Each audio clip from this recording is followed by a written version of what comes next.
As an EMT-B, you will respond to many types of emergencies. There are 5 basic parts to patient assessment: scene size-up, initial assessment, focused history and physical exam, detailed physical exam, and ongoing assessment.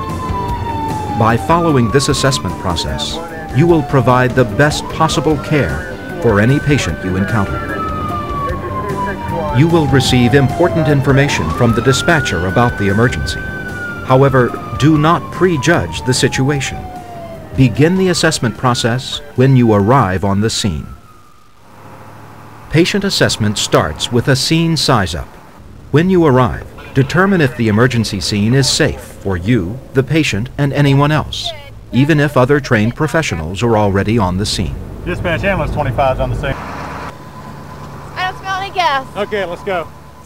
If you determine the scene is safe, look carefully for clues that indicate what might have caused the emergency. Finally, if there are more patients than you can handle, call for assistance. Was anyone else involved? No, single vehicle, single occupant. Was he conscious when you got here? No. Information from the scene size-up will help you during the next part of patient assessment, the initial assessment. Sirs, can you hear me? In the initial assessment, identify and immediately treat any life-threatening conditions. He's breathing. Let's get an OPA. Good. Oxygen, how about 15? There you go. Looks good. He's got a carotid. Airway's clear, breathing's adequate. Let's get O2 going. How about 15 liters on a non-rebreather? Airway's still clear. Let me tell you. You're on.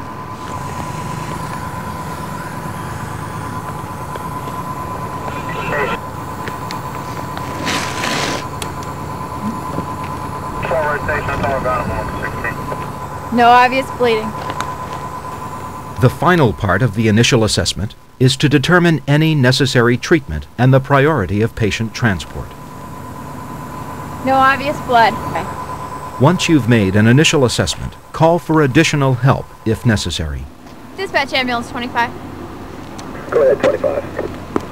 We're on scene with a male ejected from a vehicle, approximately 25 years of age. He's unconscious, unresponsive, but he is breathing. I have an ETA on medic 15. Affirmative 25. ETA is 15 minutes. Copy that. Hey guys, I was in the area when I heard the call go out. Thought you might need some help. Hey, Bob, don't you ever go off duty? The next part of patient assessment is the focused history and physical exam. The purpose is to obtain more information about the patient's condition without delaying transport. Let's go ahead and get the collar on him. Okay.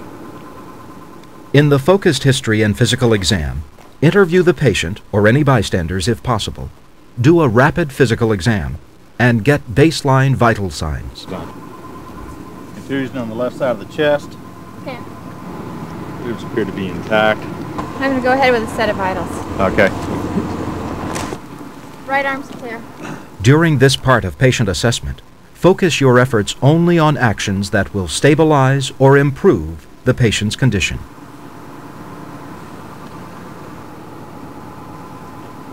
Abdomen's clear. Pulse is 120 and regular.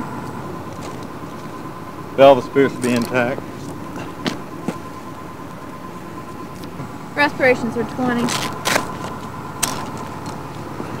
Abrasions at the knee. I'm going to bring it in line.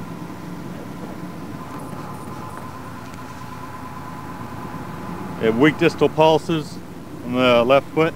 Blood pressure is 104/72. Right leg and foot appears to be okay. Airway still okay. Left arm and hand appear to be okay. Right arm looks okay. I'll go ahead and get the board ready.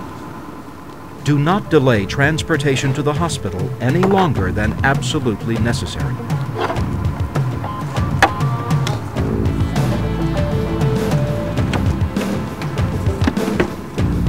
Bob, you call the roll. Roll on 3. Ready? 1, 2, 3, roll. Let's check his back.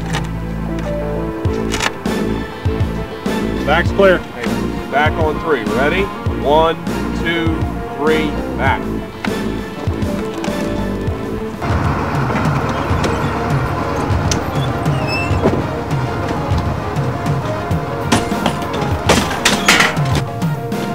call, Bob.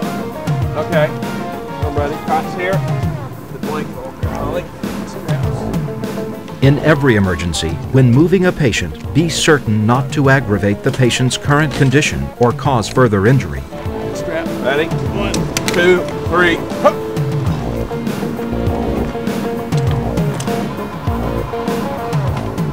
After moving the patient to the ambulance, check for any change in the patient's condition.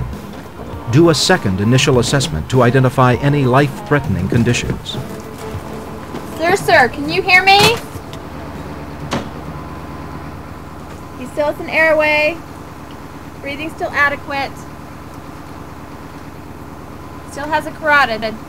Have medic 15 meet us on Route 18 eastbound at the County Line Road. Our ATA is about 10 minutes. Copy that. Okay, let's go.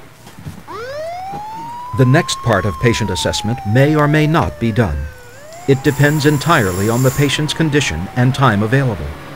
It is the detailed physical exam. It appears intact. The detailed physical exam is a thorough, head-to-toe check for any possible injuries missed on the scene. Blood in the left ear. Nothing in the right ear.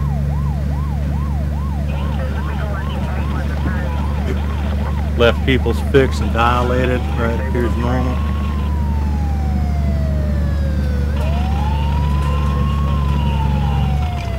Nose is clear. Mouth still appears clear. No JVD. Got an abrasion to the left chest. Right arm and hand appears to be okay. Let's get another updated set of vitals. Okay. Remember, doing a detailed physical exam is never as important as monitoring a patient's ABCs and caring for life-threatening conditions. Pulse is 90, strong and regular. 90, strong and regular. The latest set of vitals are BP 110 by palp, respiration 16, pulse 90. At any moment, a patient's condition may change. Your ongoing assessment will help identify changes in status. It is the final part of the patient assessment process. During the ongoing assessment, repeat the initial assessment, check vital signs, do another focused assessment, checking areas you already identified as a problem or injury, and finally, check any interventions you began. We'll advise you of any changes. Do you have any further orders? Negative ambulance. Reassess the patient's condition at least every 5 minutes for an unstable patient and at least every 15 minutes for a stable patient. His respirations are down to 8. Let's bag him.